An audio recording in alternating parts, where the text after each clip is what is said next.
When your media doesn't put even one news about what is happening in Palestine, we have to stand here. That's why we are here today, because we want to tell everybody that there are people still who support Palestine and who want to say what is happening in Palestine. All of us here, we support the freedom of Palestine. We want that Israel finish this blockade. Also Egypt, that they will finish this blockade. Palestinians have the right to have their own country. They have right to have their own airport. They have right to live free. They have right to have medical treatment, suitable education. They have right like any other human, like everybody on this earth. This is the longest occupation in history. They got bored to see all the time these pictures, bloody pictures from Palestine.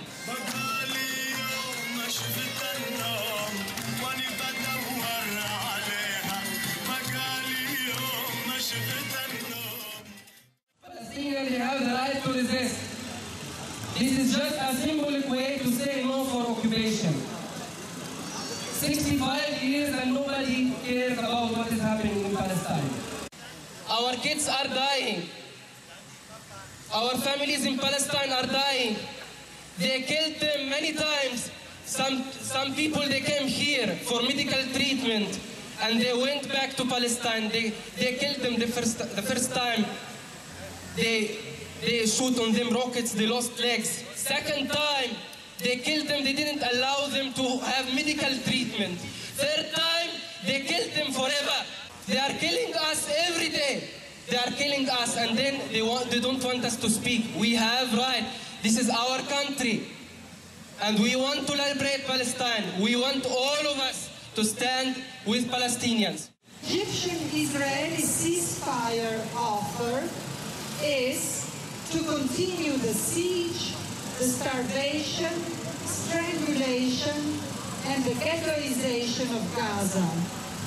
No decent person should accept such a dictate for being incarcerated when the only offense he or she committed is being a Palestinian in Gaza. We were trying this evening all over Israel to stage demonstrations, and what we received was a bloodthirsty response from a society that thrives on militarism, fanatic nationalism, and racism. The time will come when deeper work from within will bear fruits.